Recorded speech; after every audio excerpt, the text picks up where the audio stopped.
If you're a cafe owner or work in hospitality, it's always so hard trying to do the right thing and be eco-friendly. But you know what isn't hard? Tell me.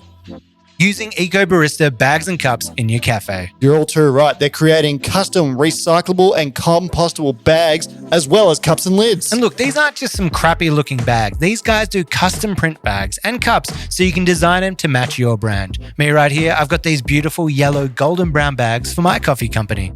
And I'm getting some custom bags and lids. Spoiler alert, they look amazing. They do look amazing. So if you want to do the right thing by the planet and still look good, switch to Eco Barista for all your coffee supply needs.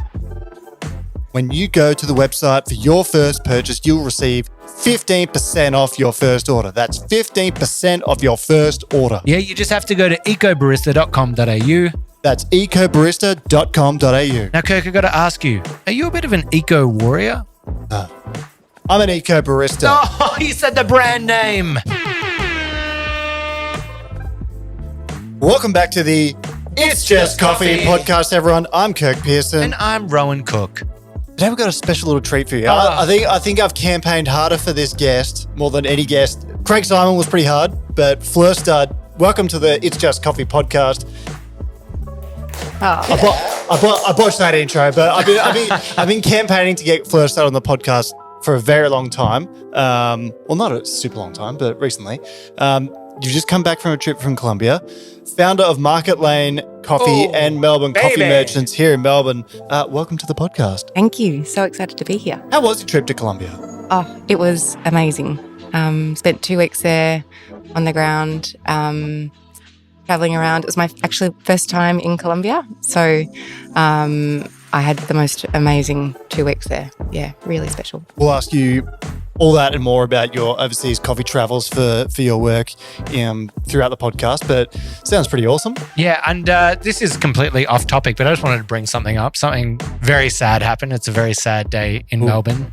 We have a lot of debates about what's better and between xiaolongbao or dumplings and ravioli. There's a bit of a debate between, Italians, and Kirk claims he's Italian, even though he's not. But Din Tai Fung. Din Tai Fung? Gone.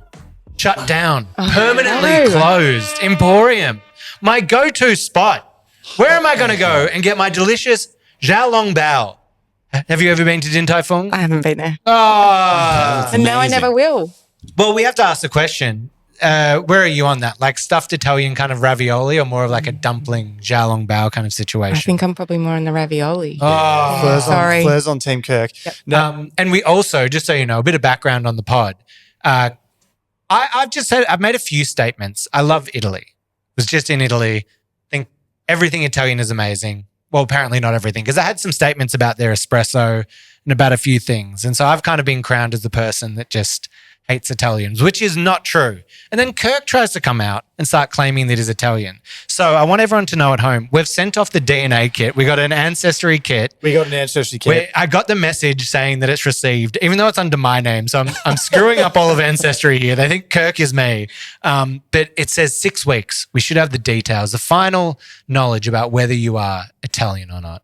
Ooh. And basically to give you, so I've been, basically going on about 6.25% is my calculation get over it. of Italianness. If I'm like 0.1% higher than that, this whole podcast will never live it down. Mate. I'll just rag on about it forever because it's exciting. I've always just been, I don't know, Australian, but now, I've got a bit of flavor in there. Yeah. So I also have to say, I need to start like a corner for my mate, Sebastian, who has been listening to the pod religiously. And he was quite upset with you, Kirk, because he's down to listening to 3 pods. One of them is ours. Another one is The Briefing. And straight after listening to an episode of ours, The Briefing comes on. And who happens to be on it but one Kirk Pearson? And he had enough. He'd frankly had enough Kirk Pearson. But no, you appeared on The Briefing. How was that? You were chatting about coffee prices, the current surge. And I mean, maybe Fleur will have a great insight on this as well. We'll be able to touch on this a lot throughout the pod, but yes, I did feature on The Briefing, and basically they were just asking about why coffee prices are about to go up, and there's a lot of articles written about that. There's a lot of news stories about it, and my take on a lot of that has always been there's a lot of fear mongering around coffee. Like people, they'll write news stories that are kind of designed to get you a bit agitated with relating to coffee prices. Anyway, coffee prices are going to go up was my point. Probably not by as much, like people are saying it's going to be like a $9 latte, which I'm not quite sure that checks out. But anyway, if you want to hear more about it, you can listen to it on the briefing as well. Did you plug the pod? Of course I plugged the pod. Yeah. I said to him, like, guys, you got to introduce me. Kirk from the It's Just Coffee podcast. Yeah, I love that.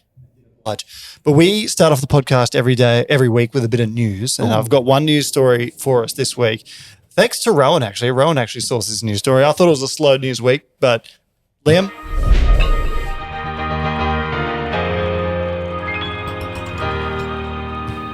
Right, so Starbucks Australia have posted a loss in Australia of $5.8 million. So last year there was lots of sort of buzz around it because there's a big trend around cold drinks and things like that in Australia. And so they actually had one of their first profits in Australia. But this year they've come back down to a loss, and they've kind of put it down to more people working from home, brewing at home, less people going to the city. So I don't know, guys, I'll put it out to you. What do we kind of think? Is that a call sign for something else? Or? I just think that Starbucks isn't cheap enough to be that like market gap. It's the same price if you're going to go somewhere else and there's much better coffee. I can understand when people are going to go to a 7-Eleven or a Coles coffee or something because they're like, oh, it's $2 or whatever, and I can get away with a cheap coffee.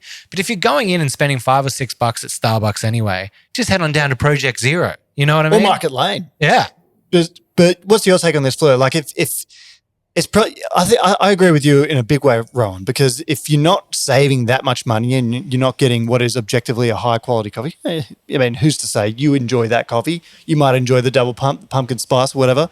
But yeah, like if you're not saving that much money, why would you go to a McDonald's or a Starbucks? I don't know. Yeah. I think we're just so spoilt for choice here in Melbourne. And so it's hard to have cut through in this market, and people really identify with their local coffee shops. I think that was always a big part of the problem for Starbucks in Australia, right? Because they wanted to break into this really iconic coffee culture, which, is recognized around the world, but probably didn't find it that easy. But I guess it's probably symptomatic of a lot of coffee shops these days. Absolutely. So it's a tough industry to be in about now, and I think maybe the foot traffic thing is hurting them, but we shall see. Now, Kirk, I've got some good news for you. Today's pod is once again brought to you by our friends at Eco Barista. Ah, Eco Barista. Yeah, a product we both use, both love. They make eco coffee supplies. They've got recyclable, compostable bags, cups, and guess what? You can even get your own ones printed yourself. I think you're doing that right now. I'm going through the whole motion right now with Eco Barista. I've just been having a discussion with Russ this morning, actually, on getting some boxes designed as well. So yeah, sneak peek. Now these guys are great, and they're B Corp certified, so you're doing the right thing when you work with them. And the great thing, if you're a new customer, if you sign up now on the website, you get 15% off. That's at ecobarista.com.au. ecobarista.com.au. Now, Kirk, are you a bit of an eco warrior? No, I'm an Eco Barista. Oh, that's our pun. That's our pun. What a tagline. That's our pun. Now, Fleur, into the questions. The first one we ask everyone, what's your coffee order? Ooh. Well, at home, when I wake up, it's a filter coffee made by my children. We have a mocha master at home. So they make me a mocha master first thing in the morning. How old are the kids? Amazing. They're 8 and 10. Oh, I used to do the same thing for my dad. I used to make his coffee every morning. I just hated the taste of the coffee, but the smell of it grinding and going, unbelievable. So good. They know how to weigh it. They come in and they say, Mum, is it 45 grams today or 60 grams? They've got the ratios worked out. So that's first thing in the morning. I wasn't quite that good. You've got the grams and ratios. That's getting really good utility out of your children, especially at such a young age. It's so good. The kids are like, I've spiked the water with magnesium, and so we'll get there. And then it's usually a flat white if I walk into Market Lane first thing, but filter coffee is normally a washed filter coffee is normally my order of choice. Yeah, the wash, the go-to. Now, I got to say, Market Lane, somewhere is a good establishment and run well when you go in and all of the staff are so happy and so kind. I don't know if there's a cafe or series of cafe across the board that I go into where the people are as welcoming and lovely every time that you go in. So congratulations on that. Oh, thank you. That makes me so happy. We have the best team. They're so good. Like wherever I go, because I'll go into the one just here in Carlton where we're at. I go into the Queen Vic market all the time, both in the market and the little one outside. Every time greeted really nicely. I did have one guy that knew who I was from the videos and actually like came out and like hugged me across the room, which was very lovely. And everyone else in the coffee shop's like, what the hell is going on? Do you get everyone to like meditate or something before shift? How do you get them so calm? How do you get them so zen? Oh, I think our HR, like people and culture team do an amazing job at just finding people that love people and love serving people and love talking to people. We've worked really hard to build a really supportive culture within the team. Every time our team get together at bigger events, I get quite overwhelmed and quite emotional because there's so many special people. How do you set culture? Like you're a growing business, always opening up more shops, being side of things is getting sort of bigger as well. This is an unscripted question. How do you sort of establish that culture? Great question. It's something that we work hard at all the time. We put a lot of thought and care into how we induct people into the business, and people that join our team will spend up to a week of training and really understanding our ethos, why we do things the way we do. They'll spend time cupping with us. They'll spend time unpacking our mission and vision and values. And so we really try and bring people on in a really considered and thoughtful way. And we're really lucky. We've got a lot of long-term staff who've stayed with the business for some of them up to over a decade. And I think those people have really helped pass on that culture and helped us foster it and nurture it over that time too. Because that's one of the biggest things in a coffee shop, right? That continuity of kind of people. When you go in, you see people you're familiar with, so important, they remember your name. They're kind of like almost as good as being able to make coffee good in a way. It's like almost if you were to have a skill, and it's not something you can really just hire. It's something you have to sort of teach and impose, like, I guess, have your culture influence them on. So yeah, that's a good little question. When you're going to that much effort to source all this great coffee and tell that story, every time like I'll order a coffee, the person brings it out, they'll be like, oh, have you had this one before? Oh, so this one's amazing because it's blah, blah, blah, and it's got this and it's going to taste like this and this and this. So it's like every time there's like that story from all the sourcing all the way to the cup is just expressed. It's one of the best experiences you'll have. And you know that because your tote bags are bloody everywhere. Yeah. I can't walk down the street without seeing a Market Lane tote bag and they look good. Well, let's ask this question now while the topic's hot. Yeah. How many tote bags do you reckon are out there in circulation? Because I've been traveling. So 6 years ago, I went to Brazil and I saw a Market Lane tote. I was in Korea, year after, Market Lane tote. Japan, Market Lane tote. Visited my dad in New Zealand, Market Lane tote. Where are they in every single country on earth? And why do you think they're so popular? I don't know. They really have taken on a life of their own and people really love them. They love the different colours that we release. I actually caught up with a mum this morning whose daughter's just started at RMIT and she came home and said, Mum, does Market Lane sponsor RMIT? Because there were all these students walking around with their tote bags. But yeah, people really do love them. When you planned to sort of stock the item as merchandise, did you think they would blow up so big? No, and the logo's really big on them. And we weren't sure if it was too big, but they feel like they've become synonymous with Melbourne and with coffee, and they're also well made, so they last a really long time. So people really enjoy the durability and functionality of them, which is good. So, and I suppose culturally totes are a big thing around here. But let's start off on the coffee journey of Fleur Studd, because in researching for this, I was reading that you actually had another job and you had moved to London for that job. And then all of a sudden you've been frequenting Monmouth Coffee over there. You kind of fell in love with it and you quit your job and then started working for Monmouth. What were you doing before you started working in coffee? So I was working at lastminute.com, which was a travel and kind of leisure online business that blew up in the early 2000s. Really fun job. I worked there for about 5 years in marketing and joined them as a junior burger and then worked my way up in that team. But became really curious about coffee while I was living in the UK, frequented Monmouth Coffee a lot. And then we decided to move home at the start of 2008. And I was very curious about scratching this itch and learning more about coffee, because I could see there was a giant gap in the market in Australia at that time for specialty coffee and for coffee that had traceability and transparency. And at the time in Australia, there was only kind of people bringing in more commercial lots of coffee that didn't have any of that transparency and traceability. But I needed to see if coffee was something that I could be deeply passionate about. So I went to Monmouth and asked them if I could work with them for free, which I thought was an amazing offer. Yeah, I'd take it. Yeah. But they were very generous and said, yes, you can come on board and we will teach you. And so I said, I can stay with you for as long as my money lasts. I had some savings. My husband actually moved back to Australia at that time, and I stayed on in the UK for about 6 months and worked at Monmouth. And they were amazing. They let me work in the roastery. They let me work behind the bar. And that's where I fell in love with coffee.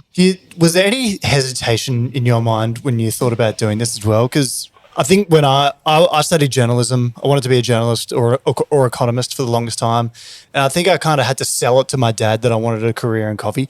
Were you the same at all? Like, did you feel like, oh, how am I going to make ends meet? Will I disappoint my parents or whatever? Did you have any of those sorts of reservations when you did it? Not at that time. I was 28 or 27. My partner was really supportive at the time. My dad was really excited about coffee and actually in the early days was coming along to tastings with me and really curious as well about the coffee industry. And it was quite low risk. Like I was spending some savings working in this business, but that was the only risk I was really taking at that time. So, and then when I fell in love with it, it was just a no-brainer. So it was actually selling coffee beans to customers at the bean bar at Monmouth. Monmouth has been around since 1978. They're still kicking? Still kicking. Yeah. Amazing business, founded by this incredible woman called Anita Leroy. Very values-driven, has always platformed the producer, always focused on paying great prices for the coffee, always deeply cared about the producers that she's working with. And because they've been around for so long, they've got this very loyal clientele who come in, they buy coffee. Over 50% of their revenue is from coffee beans. So when you work behind the bean bar there, you're literally serving coffee all day to consumers who are queuing up to buy coffee for home. And the way they sell coffee is you'll come up where they really encourage giving tastings to people. So we would offer tastings and we would engage and talk to customers. So it's kind of like the ice cream, have a little sample of each thing, but coffee edition? Yeah, absolutely. And through that, it's so powerful because people would taste the coffee. You would have the opportunity to engage them, talk to them about where the coffee was from and see them get really excited and deeply connect with the product that they were taking home. And that's when I fell in love with coffee, was talking to customers about coffee and getting them excited about the beans they were buying. I've read a quote about of yours online that I wanted to read to you, and then we'll discuss it. So, and you said, talking about Market Lane, anytime we have considered expanding our offering beyond coffee, we have always ultimately thought better of it. So this might be a mistake that is continuously avoided. I think our superpower as a business is our simplicity and narrow focus on doing one thing extremely well, providing exceptional coffee. We're not really good at much else, and a big lesson has been that we don't need to be and shouldn't try to be. Now, the reason I read this to you and about to ask this question is, why do you think it's good for a business to kind of just essentially just stick to what you're good at? Because I feel like there's something a lot of hospitality venues, businesses in general, could learn from this. I think, especially at the time when we opened in Melbourne, there were a lot of coffee shops offering food first and foremost, so doing a cooked breakfast, and definitely offering a very extensive menu beyond coffee. And we really wanted to be specialists. We really wanted to set the bar really high for great coffee.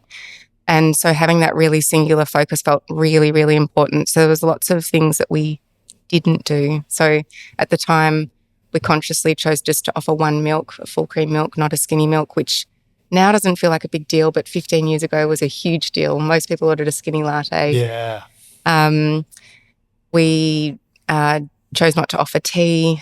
We chose not to offer hot chocolate. So there were a lot of things that we said if we can't do things to the very high standard, like if it felt like a disservice to not do tea to the same standard that we were doing with our coffee. So I think what we learned through that experience is that it's really easy to not offer things and add them to your menu. It's really hard to offer things and then take them away. Yeah. So I think for businesses when they're maybe starting out, just keeping things very simple at the start and then knowing that you can add things in is a much better way to do things rather than taking. Well, I think this is like a great lesson for people, starting out in business nowadays.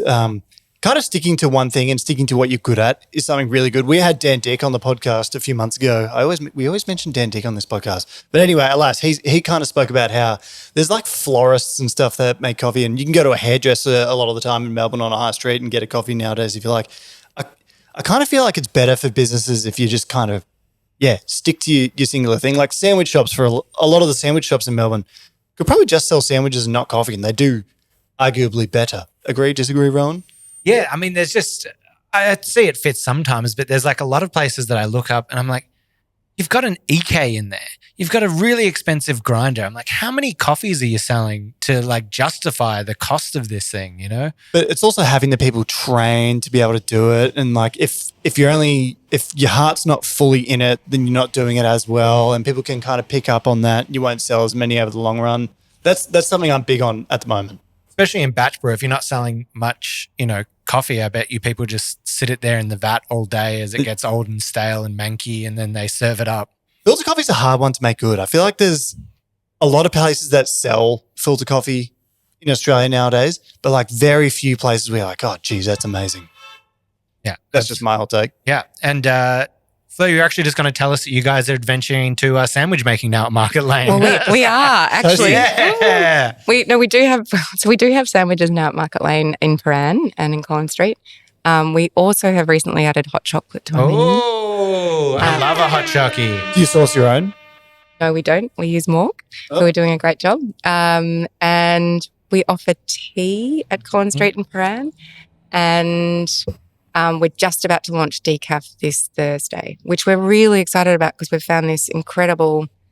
We've been doing lots of tasting, and we've got some coffee that's been processed in Colombia using the EA sugarcane method, and it's so delicious. So we feel really proud and excited to serve that coffee. Is this the first time you'll, as Market Lane, have sold decaf? Yeah. That's interesting. Wow. After how many years? 15? 15. Wow. Yeah.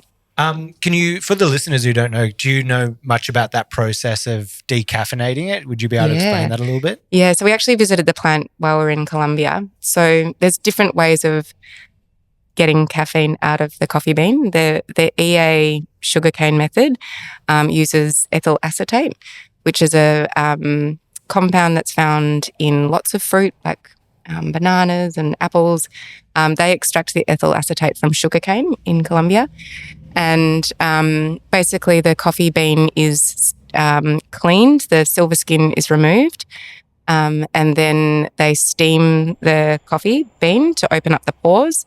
They soak it in the ethyl acetate, and the ethyl acetate is quite targeted, so it binds with the caffeine very quickly and removes it in quite a targeted way. They kind of wash the ethyl acetate through the coffee bean, I think 5 or 6 times, and then they remove the caffeine and the ethyl acetate, and then they wash the coffee and dry it really carefully, and then they polish it with this wax that's the same wax that they use in gummy bears. You had me at gummy bears. Done. And that helps seal the coffee and protect it from aging. Right, like degassing and oxidizing and that kind of stuff. Yeah, and it's really delicious. The thing that we're most excited about is that the coffee still retains its taste of place. Yep. And also from what we've experienced so far, it doesn't prematurely age. And I think that's it's quite a gentle process in the way that and I think the way they're also sealing it is part of the magic as well. Yeah, amazing. Well, I tell you what, if you want, send a bag this way and we'll do it, have some live on the pod and taste out that decaf and do a talk. Because I was saying to Kirk, I was like, we need to do each week and maybe, if next week or whenever it is, we could do this one here. But I'm like, I want to feature a different roaster each week and just have at the start of each one, like what coffee we're drinking, just as a nice way to open the world up to different places and different experiences. So I think that could be cool. I'm looking forward to trying some of this decaf though. Yeah, absolutely. It's delicious. It doesn't taste like decaf. It just tastes like coffee. Well, maybe we need to blind taste it against another one or something and see if we can pick it up. Now, one question. So you run one of Melbourne's most successful coffee companies in Market Lane and Melbourne Coffee Merchants. But would you say everyone sees it as, this amazing success? Has there been any really difficult moments for you, moments where you felt like maybe you'd lose it or couldn't do it? And what have those challenges been like? Yeah, I think that the deepest, darkest days were those early days of COVID. They were terrifying. I remember the accountant rang me. He's like, "Don't buy any coffee, Fleur. Stop right now. Don't buy anything." Thankfully, at the time, most of our coffee was either on the water and it was too late, and we didn't have to default on any contracts. There was one container from Ethiopia that we were planning on buying that didn't, but we didn't have to default on any contracts at that time. But it was terrifying, especially for Market Lane. We had over 70 employees in that business, and we interviewed everyone to try and work out what their status was, so what their visa status was, what their living situation was, to try and work out how many people on our team were vulnerable. And then we were running the numbers on how much money we could have if we had to shut all of our cafes, which we assumed we would because that was what was happening in New Zealand, and we were copying everything that New Zealand was doing. And ran the numbers on how long we could pay those staff members, especially the ones that wouldn't have got anything from the government and didn't have a backup, and just how long we could do that for. So at that point, it was so heart-wrenchingly terrifying because we felt so responsible for our team at that time. I suppose it went from a matter of at that time for you guys, all right, well, this is happening in terms of whatever restrictions they're putting on. Then there's you're meeting with your team, okay, what do we do if this happens? And then it changes again because I guess when it first sort of started back then, everything escalated rather quickly within days. So I guess it probably was just 2 weeks of nonstop planning for disaster. Yeah, and the biggest thing that we did over that period was just communicate with our team constantly. Even when we didn't have the answers, we would give them an update and say, this is what we understand, this is what it means for you, this is what we can guarantee you, and just kept on trying to communicate because it was so terrifying for everyone at that time. But ultimately, COVID was okay and we were okay. Yeah. But it was a really hard time to be working in service. The baristas in the shops, wearing masks, serving customers, also playing really important roles within the community at that time. I had so many customers after COVID who would say, I would come into Coventry Street or Faraday Street and literally it would be the only conversation I would have over the period. And the baristas at that time were having to hold space for those customers and be really welcoming. And yeah, in the best of times, baristas are counsellors. Back then, you had to really, up the council for people, I guess. But one thing I guess I have to personally thank you for is introducing me by just selling it to Bolivian coffee, because Bolivian coffee, it's one of the rarer types of specialty coffee, one of the rarer producing nations, I guess you could say. How did you kind of come about sourcing coffee from Bolivia? Because at the time that you did, it was probably only you and maybe Stephen Leighton over in the UK. How did that all come about, meeting the Rodriguez family? So our first trip to Bolivia was in 2011. I'll never forget it. I went with Paul from Mecca Coffee in Sydney, and we had to drive along Death Road, which is this crazy road that kind of clings. When I went, I was in tears on the car ride to the farm. It was jet lag and then whiplash because the roads are just horrible. Then you think you're going to fall off a cliff and rocks sliding onto you. Crazy. Terrifying. Thankfully, they've improved the road a lot over the last 15 years, but at the time it was terrifying. But the Rodriguez family are an incredible family. They, at the time, most of their work was focused on sourcing coffee from small producers in the region, and they had a wet mill where they would process their coffee and then help find a market for it. It's actually Bolivia where we first sourced our first full container of coffee. So for the first couple of years of Melbourne Coffee Merchants, we would do pre-mixed pellets for customers. And we, at the time, partnered with an exporter in the UK called Macanta. So they took us on our first trip to Bolivia. And then as we scaled and grew, we started to source coffee directly. So now all of the buying relationships we have are independent and directly with producers. But at that time, we were working with Macanta.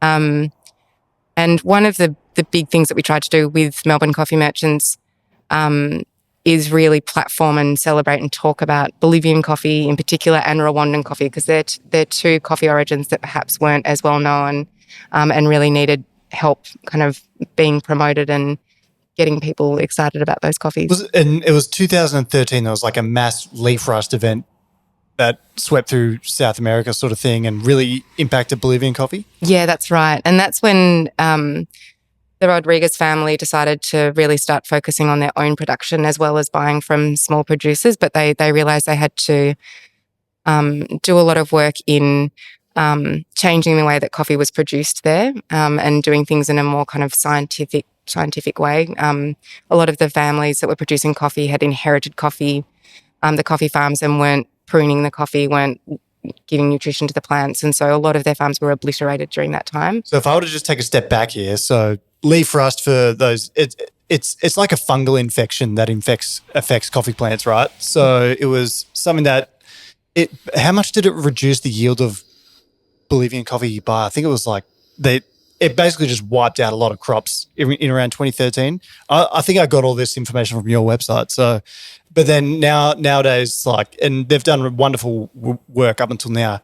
The Rodriguez family, one family in Bolivia, they kind of rebuilt Bolivian coffee in a way. Yeah, absolutely. Like coffee production in Bolivia is tiny. Yeah. But I think it went from 80,000 bags to 20,000 bags. So it had a devastating effect on coffee production there.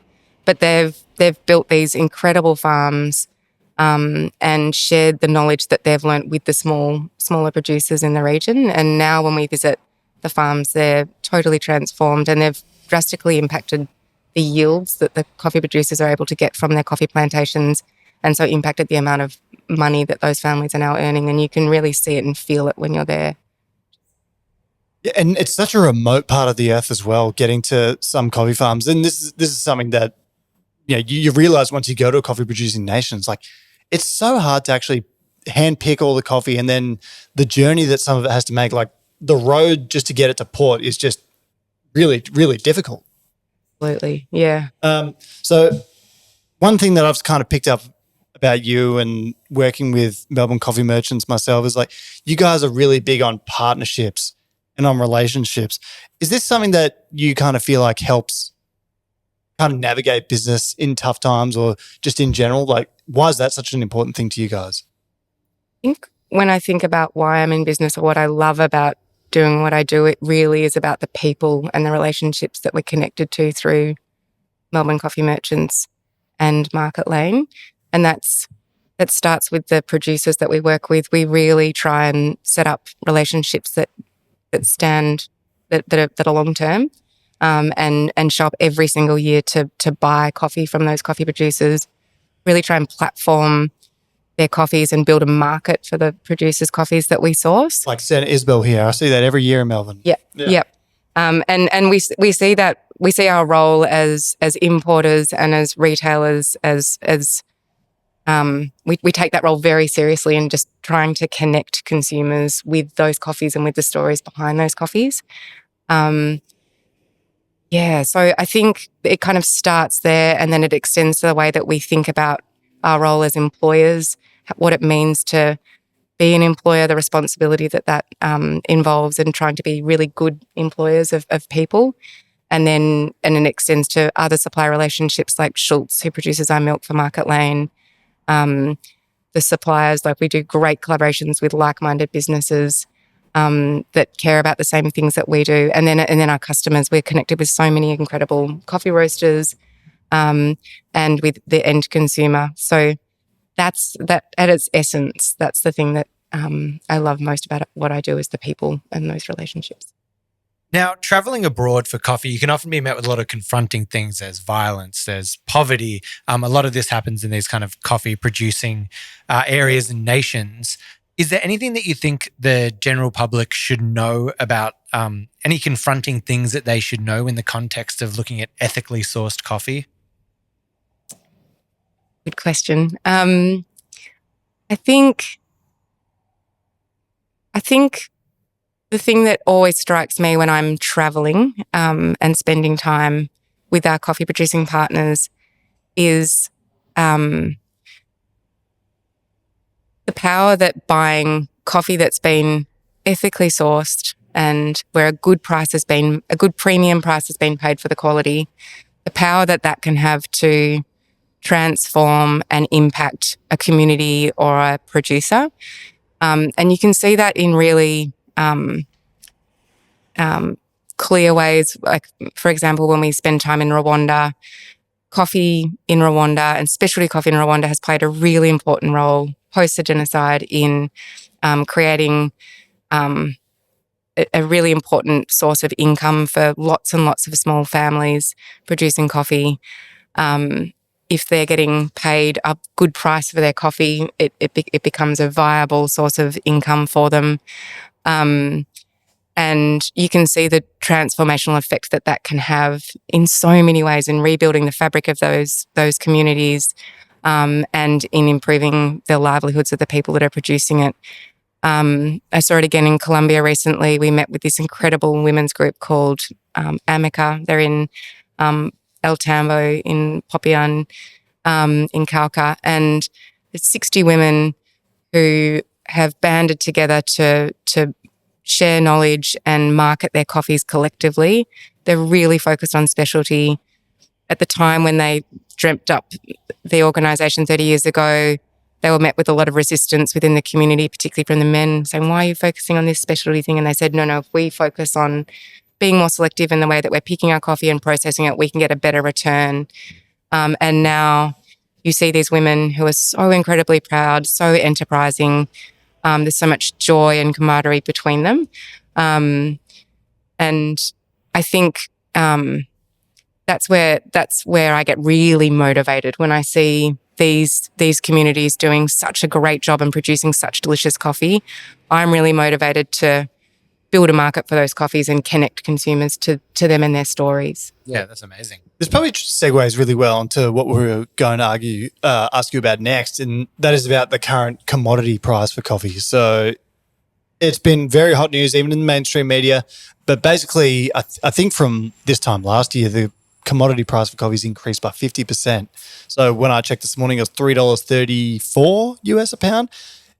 How do you think about that as the owner of a coffee importing business? So, like, what does this mean for you in the next year going forward and the customers that you have? Yeah, it's really interesting. So I don't check the C price every day. And when we were in Colombia, it was going through the roof. And so it did become a topic of conversation while we were there. But the reason I don't check the C price is most of the time it's so far below what we're paying for coffee that it's not something that I really need to consider in any of the conversations I'm having with producers. Obviously, at the moment, it's very high, so it definitely is having an impact. It's really interesting. Like at the moment, it's great for producers. They're getting great returns for their coffee and that's great and that's the way it should be and we should be paying more for coffee.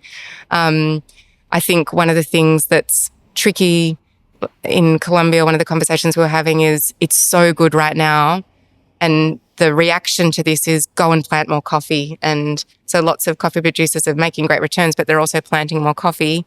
And so probably in 3 to 5 years' time, we're going to have this glut of coffee and the price is going to crash again. But there's like increasing demand from a lot of corners of the world for coffee as well. So maybe that meets like that new threshold of people that are wanting coffee I globally? hope so. Yes. And India's blowing up. China's going off. Yeah. There's a huge demand. You know what I want to keep track of? That Luckin Coffee in the States. yeah, I want to keep track of that. I think they might even have more stores than Starbucks now, just in China. Cool. Like there's so many. Obviously, you would know Luckin Coffee. Nope. Okay, all right. Fleur Studd doesn't know. It's like the Chinese Starbucks. It's like a massive franchise in China, and they just committed to buying, I think it was 240,000 tons of coffee from Brazil. Wow. And that's one of the things that's kind of, I think analysts have seen that, and that's why the commodity prices kind of shot up. But do you think it will ever go back down to where it was before? Because I think it was in 2020, it was below $1 US per pound. And not that this kind of influences your dealings in buying coffee, as you kind of explained before, but do you think it will ever go back down? Because I don't know I think it will, but perhaps not to as low as it was before. I really hope it doesn't. But I think what we've seen over time is that the nature of the market is that it is very volatile, and it does have big highs and big lows, and that's what makes it so difficult for coffee producers. So really, ideally, we wouldn't be operating and trading coffee in such a speculative way. And so for us, the reason we don't look at the market is because we are really trying to give producers a really sustainable, viable form of income that rewards the quality that they're producing. But yeah, in the current market, we have to pay higher premiums than maybe we have, because it's gone beyond that in some of the cases. 7-Eleven coffee is going to be $3 next year. $3. It's going to be back to the price that everyone's complaining that they wanted at now. $3.50 for a 7-Eleven. Could be $3.50 for a 7-Eleven. I don't know. Classic. Now, taking a bit of a left turn here, Attica, ranked one of the best restaurants in the world year after year after year. Now, Ben Shuri made this famous bolognese, I think it was during COVID. Your hubby got to be the taste tester for this. Yeah. What? How? Yeah. I need a new publicist. I need someone getting me in the door, taste testing the bolognese of Attica. We How have did this eaten happen? so much bolognese, I can't tell you. So Ben's become a very good friend. We supply coffee to his restaurant. And so we've become very good friends, and he was talking a lot about his bolognese journey, and Simon put his hand up to become the recipe tester. He's a good enough cook that he kind of knows the basics, but not a chef, so could ask stupid questions along the way as well. So we've worked our way through 3 levels of bolognese. So there's the family shuri bolognese, and then there's a bolognese ragu, and then there's the obsession level. So at one point we were soaking livers in milk for 2 weeks and curing our own bacon. But our kids are really used to it now, so we're never going to be able to go back. Which is the best iteration? We mainly do the ragu one in our house. The obsession level it's a lot. Can you give me a quick rundown of like this ragu? Like, what's the process? Just a quick. There's lots of different steps. There's a sofrito that takes about an hour to make. I mean, you should know all these techniques. There's Well, I'm asking because I think I want to make it. You got to you have to use a whisk. Yep. Oh no, you're not allowed to use a whisk. You have to use a wooden spoon that's square. The square wooden spoon. Yeah, there's like 2 bottles of Nebbiolo that go in. There's sticks of French butter. Okay. Yeah. This is because I've seen recipes online. Would that be the same one, or is it like it's guarded? published in his book. Okay. So he's published all 3 recipes in his book. I'm getting it. I'm making it. And are we good enough friends now that the next time this happens, you Yeah, can just come give me a over. call? Yeah, please. I'd love to we pop have over. it in our freezer all the time. Yeah. I just picked up more meat from Gary's this morning to make the next batch. Oh, There we go. goodness. Now, speaking of food legends, I can't go through a podcast without bringing it up. Your dad, a cheese master, the cheese king, Will Studd. What was it like growing up with this guy? How much cheese were you eating as a kid? So much. Our car stank of cheese and a lot of cheese. Yeah. And we still do. We're so lucky. Like, we do eat a lot of cheese. What are some of your favorites?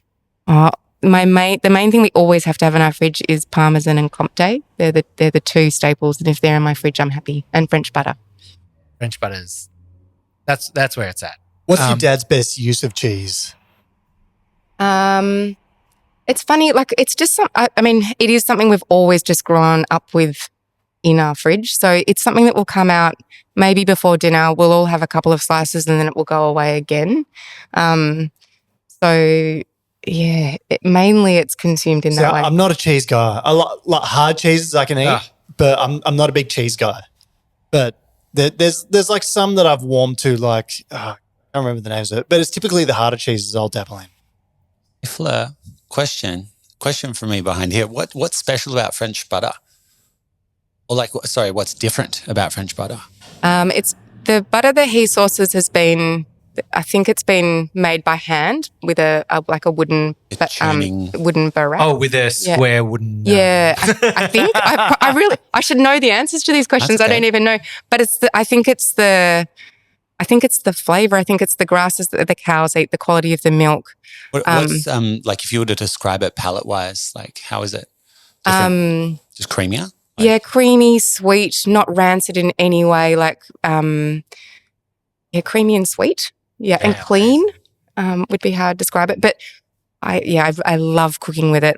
We put it on toast like it's cheese, like quite thick. We eat a lot of butter as a family. Don't you find that whenever like people go to like a really expensive restaurant, they're spending hundreds of dollars a head, blah, blah, blah, because a lot of those restaurants make their own bread and butter and that kind of thing. The number one thing everyone goes like, what was your favorite thing? Everyone's like, oh, the bread was good, wasn't it? Yeah. It's like they've done like sea urchin and all these crazy things. Like the bread. Well, I guess you've got such a comparison point, right? Like bread and butter is something that everyone's had before, whereas a lot of the time you go to a fine dine experience, you haven't tried the majority of the things on the menu, whereas the bread comes out, you're like, oh, this is amazing. Yeah, but sometimes the bread at those fine dining places is pretty fire with the butter, you know? Like that first course, before you even get to the first course, I'm like, oh, damn, this is good. Yeah, that's what I was saying. It's like what everyone loves. It's like the number one thing. I agree. Fleur, is there anything? Anyhow, alas, you could make biofuel out of that.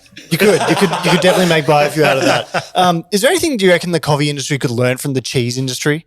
Like, is there anything cheese does well that you think, oh, damn, maybe we could do that better? I think there's a lot of similarities. So, like, there's amazing artisan cheese producers using very old techniques that have been passed through generations that are at risk of maybe disappearing. Really? Yeah. Why? Absolutely. Because of the commercialization of dairy and the cheese industry, maybe the next generation not wanting to take on those practices. Well, I guess that's something that, the coffee industry is kind of grappling with now as well, right? Yeah, absolutely. So I think I've been very influenced by my dad in the way and that kind of values, seeing him wildly passionate about what he does, seeing him deeply committed to quality, and seeing him really carve out a market for specialty cheese in Australia. There's a lot of similarities with what I've tried to do with coffee. So he's been a huge influence on me in that way. So yeah, I think there's a lot of similarities between artisan cheese and specialty coffee. Really interesting to learn because it's kind of like I lived with my dad for a little bit and he had a horse stud. And I actually think looking back. Is that one of your siblings, horse stud? My siblings are. Lol. But like last name Stud, everyone. Last name is Stud. It's a classic joke. I look back on it now. I kind of wish I could live back on the farm again, like having an acreage and all those kinds of things. But yeah, I guess it's a bit of a shame that some of these traditional cheese makers, coffee producers, even dairy farmers in Australia, like they're under threat because that next generation is thinking, oh, I want to go do something else. So it's kind of something a little bit worrying, and I kind of hope doesn't happen too much. If I'm given the option, maybe I'm taking the farm these days. Maybe, like if someone said to me, "Do you want to be a cheesemaker?" You know what? Yeah, sure. It'd be pretty good. I wouldn't mind getting out of the city. I was just up in Riverina. It was pretty great. Yeah. One of our filmmakers, Harry, was just like, I reckon they'd maybe take me on for like a month internship. I could just go up, work on the farm. It was bloody great. Well, Fleur did it with Monmouth. Maybe Harry can get it done with, the producers in we need him here. Don't give him that opportunity. Don't encourage him. Here's you being like, here's how I'm supporting all my staff. I'm like, no, lock him in the back. Keep him working. One question I have for you, Fleur. What would you like to see more of in the coffee industry? Cheese. cheese, more cheese, more butter. I think more people committing to paying good prices and prioritising long relationships with coffee producers. Very Mark Dundon answer. Yeah. You and Mark Dundon. Do you know Mark? I do. Get along really well. He's great. He was our first customer, Melbourne Coffee Merchants. Yeah, right. Really? Do they still buy coffee, 7 Seas? They don't. They do all their buying direct, but our first pallet of coffee was sold to Mark, and I feel very aligned with values and the way. So you'd like to see more people buying these? Sorry, I forgot an answer. Oh, now. just prioritizing buying, like supporting the same producers or buying from the same producers every year. And what are some of the benefits like you've gotten from doing that? Like, for example, with Guatemala, Santa Isabel, every year it's on the menu at Market Lane. Like, what are kind of some of the benefits of that? Well, the benefits from the producer is that they're really secure in the relationship. They know that we're going to be showing up, we're going to be buying the same quality or ideally more if they're wanting to sell more, and we're growing with them. And so they can invest in the farm knowing that we'll be there paying them the same price or more if their cost of production has gone up every year. And for us, it means that we've got access to these beautiful coffees year in, year out. There's a lot of trust in these relationships. There's a lot of transparency. And it goes both ways. So if they have a really tough harvest, maybe the quality is not as good, we'll still be there showing up, buying the coffee from them. If the C price goes through the roof, they might help stabilise their pricing a bit to not react to that, knowing that when the price has been down at $1.20, we were still paying a really big premium for that coffee. So there's definitely there's a two-way in the benefit of that long-term relationship that happens. But the more that our customers are committing, like our roasting customers are committing to buying a coffee, the more that we can then forecast with that coffee producer and say, hey, we think we can grow our volumes this year by this amount, and they can, invest in their farms with that knowledge. So, and can you tell us a little bit about, you've brought us in some coffee. I love a guest that brings a gift. What a time. We might actually, maybe in the coffee break, we can whip this out and brew it up. And we do an episode after this where we kind of like just talk about what we just did. What is it called? Like The Walking Dead, when they used to have like the Talking Dead, like the show after the show where we just break out the great moments, break it down. Tell us a little bit about this. So what have we got here? We've got the Santa Isabel. Yep, this is produced by, we call him Huicho. His name's Luis Valdez. He's got a beautiful farm in Caban in Guatemala. I think we've been buying his coffee since 2011. We first bought it in the Cup of Excellence and fell in love with it there, and then we've bought it every year since. He's got a very beautiful farm, and it's one of those coffees that when we cut through the lineup each year of Guatemala, you can find Santa Isabel on the table and you know it because it's such a distinct and special coffee. It's always got really beautiful fruit character, lots of florals. And the thing that's really cool about what he's doing at the moment is he's really started to move towards more biodynamic and organic practices on his farm. So he's reduced his coffee production quite significantly, but is investing in using a lot of natural fertilizers to fertilize the coffee trees to combat leaf rust. He's doing a lot with shade. So really kind of shaking up the way that he's traditionally produced coffee with the view to do things more sustainably and also hopefully deliver an even more delicious cup. But yeah, just an outstanding coffee that we love every year. Yes, well, beautiful. We're going to brew that up on the next app. Have a little chat about it. See what we think. I'm excited for it. That bag might get rubbed and taken back to my house. I don't know about that. Not quite sure. Bought here. We'll have to fight us, Kirky. All right. Easy.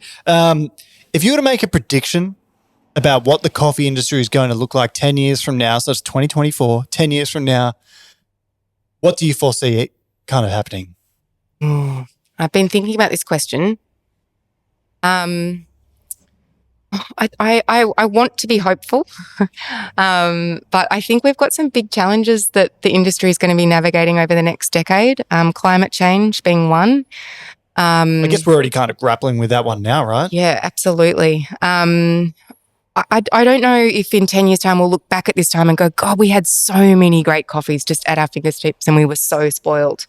I do worry about the the future. I don't know if it'll be more polarized and there'll be like really special lots and then just more commodity style lots, but that middle maybe falling out a bit.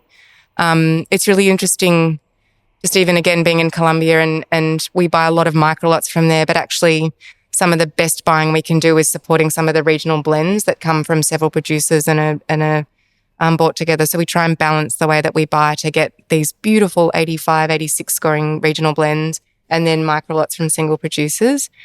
I think I really hope that we're still drinking and have this beautiful choice of coffees. But I think as an industry, we're going to have to evolve. I think we're going to have to accept paying more for coffee. I think particularly in Australia, we're going to have to charge more for coffee.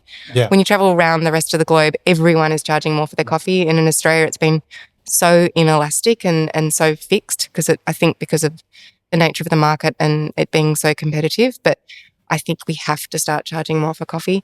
In the States, I was paying upwards of $8 US plus a tip when I was there for coffee. I remember when I was in Denmark, like a long time ago, like 10 years ago, like sometimes it was like the equivalent of like $20 or something, like $15 for a coffee. Yeah. And it might mean that those coffee experiences are really treasured and valued and less frequent as a result. But yeah. Do you think the human side of coffee, sorry to cut you off, do you think the human element of making coffee and going to a cafe will still remain? Yes. There's a lot of technology coming out. A lot of people think, there's going to be automation, this, that, and the other. But do you think the human element of going to a cafe will always be there? Yeah, I think it's what customers value. I think there'll be tools that make baristas' lives easier, but I think that human element is so important. It's the same thing that makes the coffee important, is decommodifying the coffee, bringing the people that are producing that coffee to life and telling their stories is so important. And if that's specialty coffees, the biggest risk is having a coffee that doesn't have a face and a story and a name behind it. So I think that will be important. But I also think probably there'll be more people making coffee at home as well. I think we're already seeing that now, and I think that will continue to grow. You're probably more, I guess, qualified to speak on this than most people in the coffee industry. Since about 2020, let's go 2019, what like proportion of your customers are buying online compared to what it was before? Like, do you think, has the rate of people brewing at home just increased like that since? Yeah, like for us, part of our business model for Market Lane, because we're just doing coffee, has been really focused on trying to encourage people to brew coffee at home. And the reason we brew all of our filter coffee by hand and in front of people is we want people to see how easy it is and to connect to that process and ritual of making coffee. If you walk into any of our spaces, the beans are really prominent. We really want people to buy coffee and make it at home, and we want to make it easy and accessible.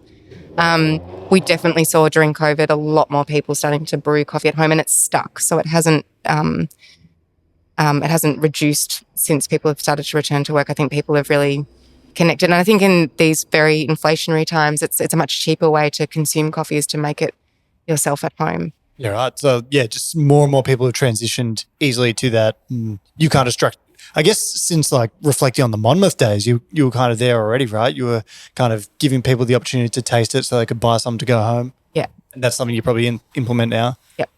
Well, we're just about at the end. Sorry, did you have something? No, it's just this is a bit awkward to ask. I might actually have to just jump up. I'm actually just feeling a bit unwell at the moment.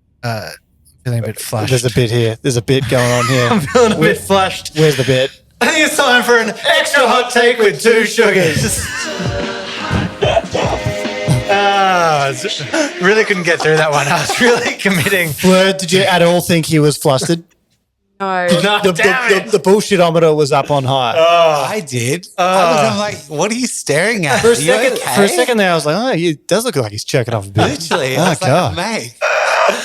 This is the part of the show where we give our extra hot take on the coffee industry. Fleur, have you prepared one for us today? No, I haven't. Oh, that's God. all right. Oh, boy. That's all right. You're going to have to cook one up on the fly. We'll see how you go. We can go first. Basically, what we do is we just say like a hot take about the industry in whatever way. It may be about how coffee is served, customers, buying, any of that kind of stuff, home coffee. I can start with mine so you can get an idea of what we're talking about if you want. And I don't know if my hot take applies to your cafes, so I could be throwing you under the bus here with this one. My extra hot take with 2 sugars is it should be illegal to run a cafe without having a puck press, an automatic tamping device. Now, if you look up, 28% of all work safety claims in the hospitality industry are to do with wrist injuries. And when you have staff in there making thousands of coffees a day, pushing down, placing pressure, leaning on it in a weird way, they're already standing and leaning behind machines. Everyone should have have some kind of automatic tamper so you can take care of your staff. Dan Dick, I'm looking at you. All right. This is an interesting one. I don't even know if I could adapt back to manually tamping everything. Have you got puck press in the stores? We do. Yeah. There's generations of baristas that have never tamped. Yeah. Well, we discuss this all the time. And it's like, it's just, you're right, Rowan. It should be like a walk-on start. You should have a puck press. Dan Dick, get your act together. I'm all for it. Some people talk about like, oh, it's taking the art of the coffee making away. I'm like, look at the giant espresso machine in front of you. That's a giant device that's made to like help make coffee, you know. If you're looking at things that are technology, that's the first thing that's on your counter. Although the next thing I think will probably be, there's all the distribution tools that are coming out now. I wonder if there'll ever be like an all-in-one distributor and tamping. Or there'll be some kind of new technology that comes out, like there'll be some like vibrations thing or something that, you know, you put it in, it's electromagnetics going through there. You'll have Jack Simpson's wave prod just jamming in there and sending waves through the coffee. So they're introducing electromagnetic waves to espresso now, Fleur. Can you believe that? No. Well, they're doing it. You've got to join the proteins in the coffee together. Yeah. Bind the molecules. Have you got into any of these like wild, you know, all these coffee things that are happening with distribution and pucks and ice? And have you ever even tried like the cold extraction, like when you do it over the ice, like metal ball? I really wanted to try that when we were in the States, but we didn't get to it. But no, the more techie stuff I leave to Jason at Market Lane. He loves getting into all that stuff. Do you ever put cinnamon sticks or orange rinds into the portafilter and then make an espresso? No, but when we were in the States, the thing that was quite shocking was we're talking to some industry friends there and they said 40 to 50% of their sales were matcha lattes. Oh, yeah. Yeah, matcha's taken off in a big way. Yeah. What do you think about matcha? I don't like it. Yeah, it tastes like carpet, doesn't it? Grass. Yeah, grass. You said you came round to it. Look, I did, but my take on it is it's like smoking. Like you do it, you don't really like it. You know, it's addictive, and that to me is matcha. It's good for you. Well, yeah, debatable, but like it's just kind of you have a few, you're like this sucks, but I want more. You know? I didn't get that. But we also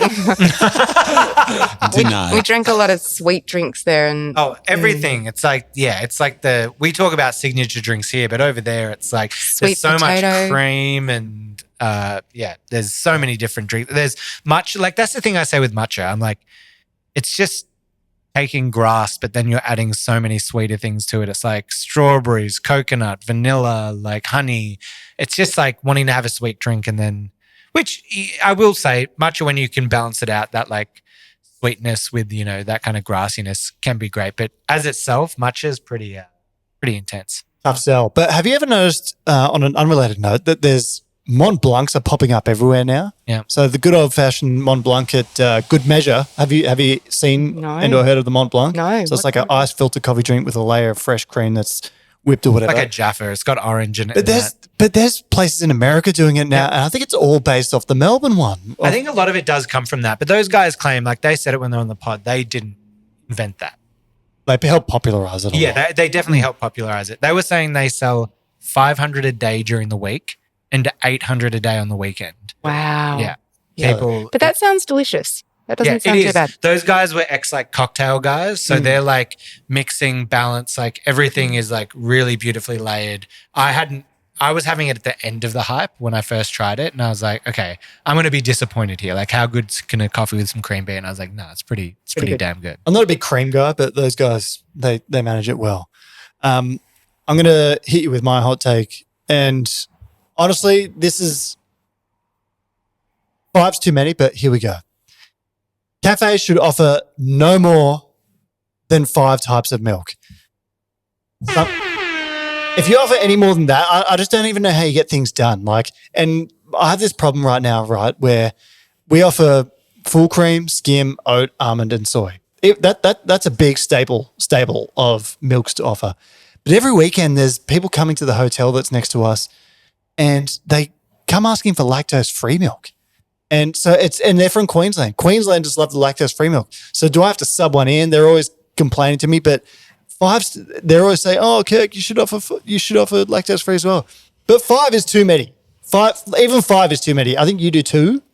Yeah, we have dairy and oat. Yeah, and this famously stands by because you never offered soy, right?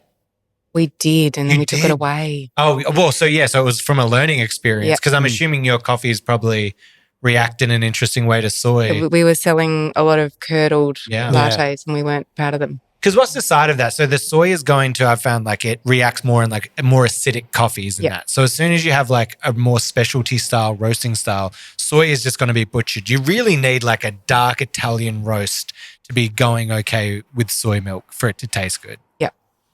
Yeah, soy milk and coffee just aren't a thing anymore. I feel like oat milk's just completely taken over the. Well, my statement for soy milk is I call it the millennial alternative milk because it's all we had when we were coming up, and it was like the one option outside of dairy. So then everyone had it. Bonsoy kind of came out and everyone was like, oh, this is the best tasting one. And then you get used to that flavor. It's nutty.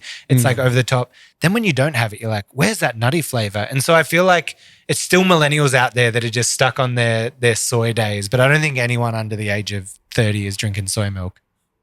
Yeah, soy milk's good with a matcha. I will tell you that. If you're going to have a matcha or a chai, soy milk's the way to go. All right. Now, Fleur, did you cook up an extra hot take and all that? You don't have to. I don't know if it's going to be I don't know if it's a hot take. Hey, we can take mild takes. We can take lukewarm mild takes. I reckon EA sugarcane process for decaffeinating coffee is where it's at. Super excited. All right. I love that. So say it again. EA processing. For decaffeinating coffee is where it's at. I'm really excited about it. So can I ask you, if you haven't done decaf up until now, why are you suddenly getting into decaf? Because we tasted it and couldn't believe how delicious it was. Yeah. So That's an amazing answer, straight to the point. Because we had it and it was good. it was good. It was delicious. And I think up until that point, I'd never had a decaf that was delicious. We're doing it in Colombia, so you're not sending the coffee to Mexico or Canada to be processed. So it's really easy. We can choose the coffee that we're getting decaffeinated. And so we're buying a coffee that we already buy, we already love, and we're decaffeinating it. And we're not losing the essence of what makes that coffee special. So really excited. I never thought I'd be excited about decaf. Will but you I'm be really a decaf excited. drinker when this comes in? Maybe in the afternoons if I've had 2 or 3 coffees and I still want one, but shouldn't have the caffeine. Yeah. Well, please send some back. We would love to try it on the pod, give our thoughts, get this decaf going. That kind of brings us to the end, I think, of the episode. I just want to say I'd heard so many lovely things about you working in the industry, but having to have you here on the pod, thank you so much for your time. And what a pleasure, because I'm very inspired by everything that you're doing and your approach to it. Really appreciate you taking the time to come down and sit with us. Thank you. Thanks for having me. Thanks so much for coming on, Fleur. And it's an interview I've wanted for a long time. And honestly, I want to be friends after this. Yay. We should totally be friends. Yeah, let's be friends. Yeah. Okay, right.